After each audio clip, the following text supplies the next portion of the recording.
you have just a digital pad with 8 directions, you can only fire in those 8 directions. They came up with a clever way of making it so you could fire in other directions by, if while you're firing you move the pad from one direction to another, it'll actually sweep the portion of the screen covered by those 2 directions. So you can fire at anything on the screen. And the side effect of that is you can just sort of blaze away and move the pad in all kinds of directions and generally hit whatever it is that you need to hit, especially if it's all around you. And that's just so much better than, I don't know, like Robotron 2084, where it just fires the direction you're facing, and if you're not lined up, then you can't kill the thing. Ah.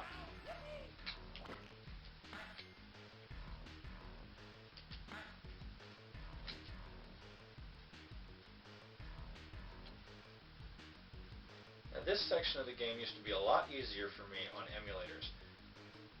And I'm not going to talk while I'm doing it and explain why, but I will when I'm done.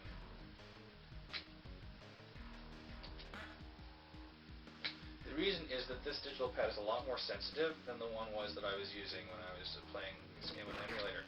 And it doesn't take very much at all rocking motion to one side or another before it interprets you as going in a diagonal. It's very easy to move in a diagonal, easier than it probably ought to be, at least for being able to aim guns and stuff in this game. And so when you're hanging on that thing up there, it's very easy to just end up accidentally moving a little to the left or the right, falling off it, and getting punched into oblivion by those guys. Yes, I know there's a hook there. I'm very bad at using it to get that gun. Usually I do a better job of getting the gun this way, but this time I'm going to have to go back and get it the other way.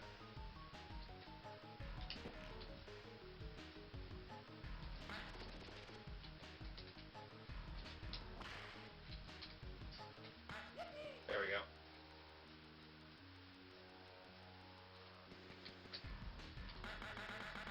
No, I already got that. Alrighty. Yeah, hamster! Yeah! Ah, right, hamster! Woo! Isn't that fun? I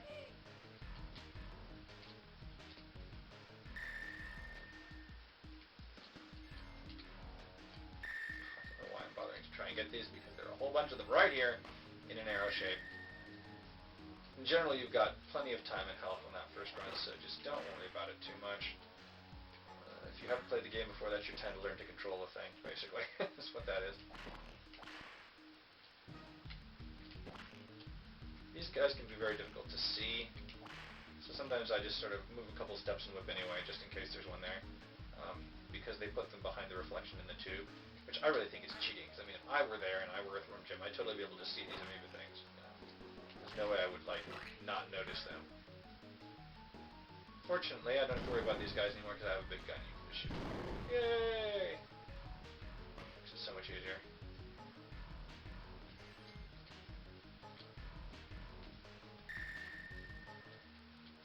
On this one, you have more durability than you have time, so in general, it's worth going fast unless you get to the point where you're just so damaged that you really have to pussyfoot around. There's also some extra stuff over there. I'm going to skip it.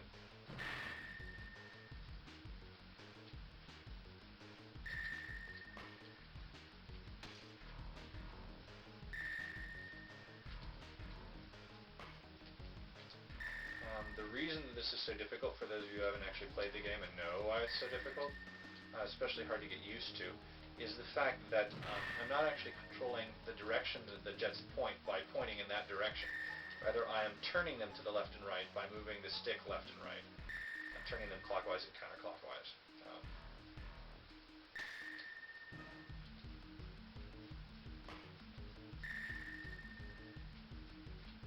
Which is just not the way that you're used to doing this sort of thing, you know? Oh, come on. Nope. Nothing left. I'm gonna get whacked around. You can actually shoot that guy if you have more skill than I do. Or more guns left than I did.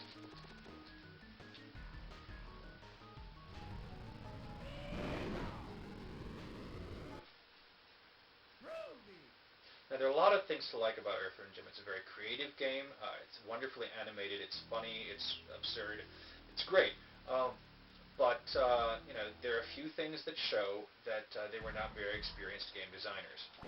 And And this is one of them. This level. Not that. That was just me making a stupid mistake.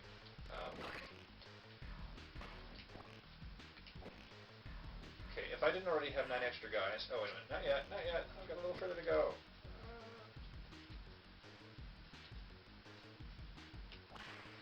Okay, here we are. If I didn't already have 9 extra guys, there would be an extra guy sitting right here above me, and I've never figured out how to get there. So one of the things I am planning to do with this is to go through and use stills from this video to create a comprehensive level map for the game, since I haven't yet seen one online. Run, hamster! Okay, so the problem is that this is the point in the game where a lot of people just quit playing, and you never want to have one of those if you're designing a game. You never want to have a point where people are just going to quit playing and just give up. And a lot of people give up on this level, especially people who don't like to read walkthroughs and facts.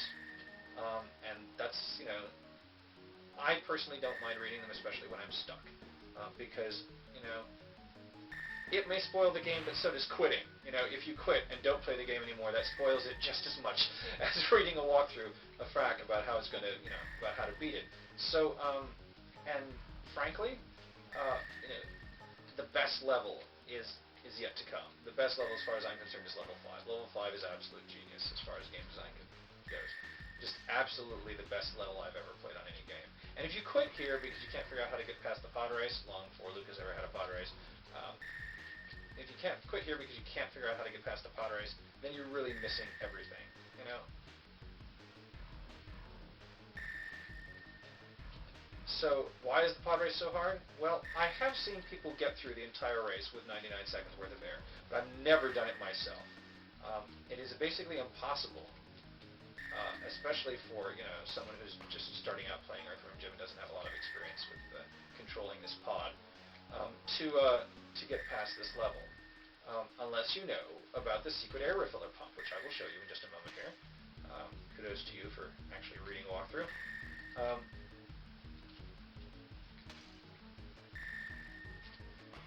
And with the secret air refiller valve, it is actually completely possible, in fact very easy, to get through the pod race in the allotted amount of time. Here it is, it's where those 2 lights are, and there's that little hole in the wall.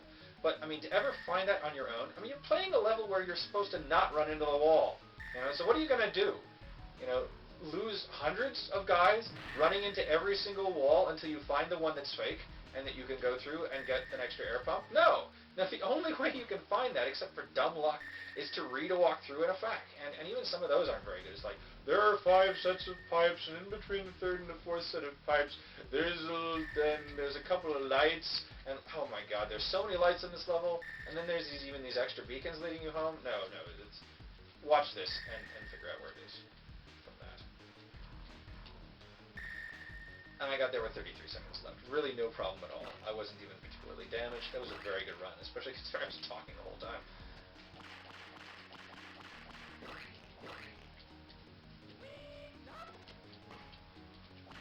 And now it's time for the most complicated and horrendously difficult boss of the entire game, Bob the Goldfish! Ah, it's Bob the Goldfish! What am I gonna... Oh, never mind.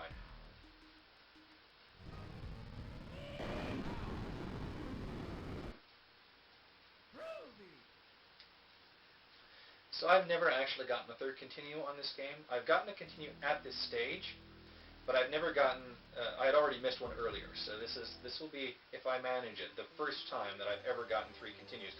If the game even lets you do it. I have never seen it, so I don't know. I do not know whether it is actually allowed.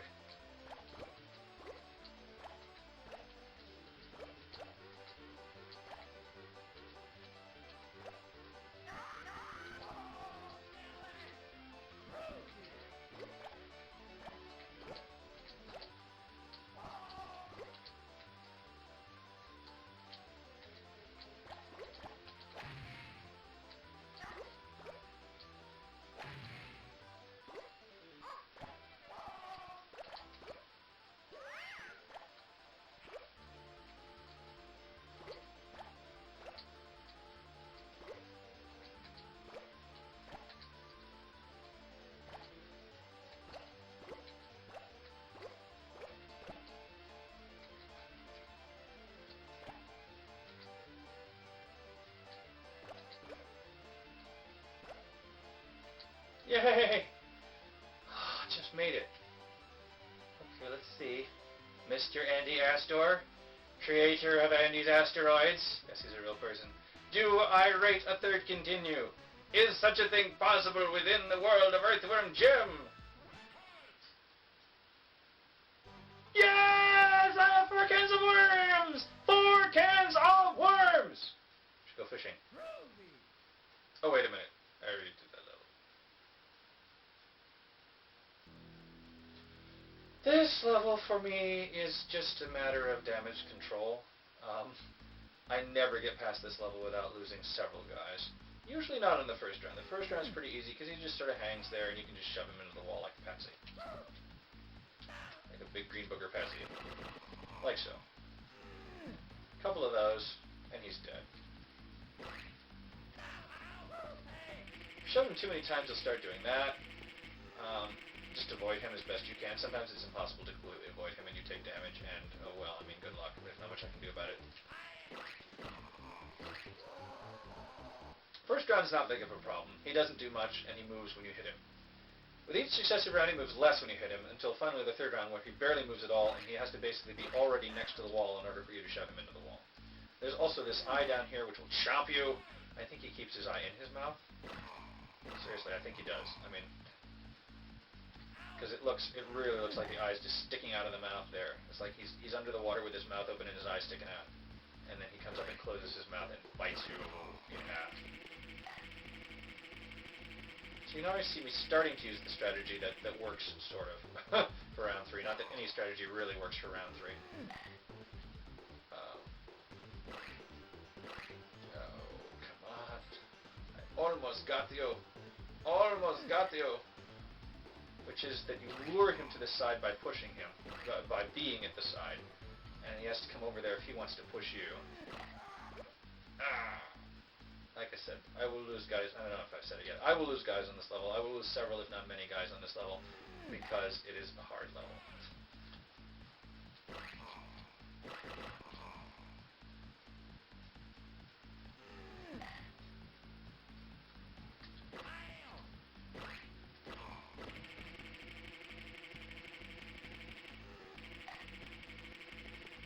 One thing that's just, I mean, it is hard, but it's also just sort of unfair in a couple of ways. When he kills you, he totally gets a new bungee. All of the damage that you did to him is totally reversed. He completely gets a new bungee, and he's in the fine fettle. And you, on the other hand, if you kill him, you totally don't get a new bungee. You have to start from wherever you were, however much damage you had, even if you're almost dead. And there have actually been times when you start the round by just dying immediately. You just fall and die. I think it's a rounding error, I don't know. So, now we're on round 3, where things become virtually impossible. And I will lose 2 or 3 guys, at the very least.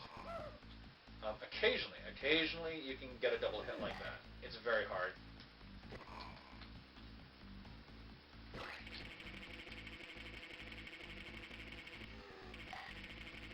So don't count on it at all, don't base your strategy around it, but when you get the chance, go for it.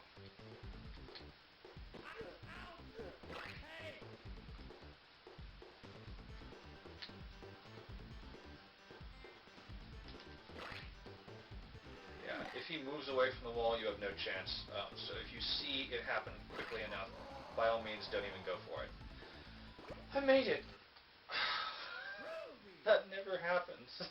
It's so hard, that level.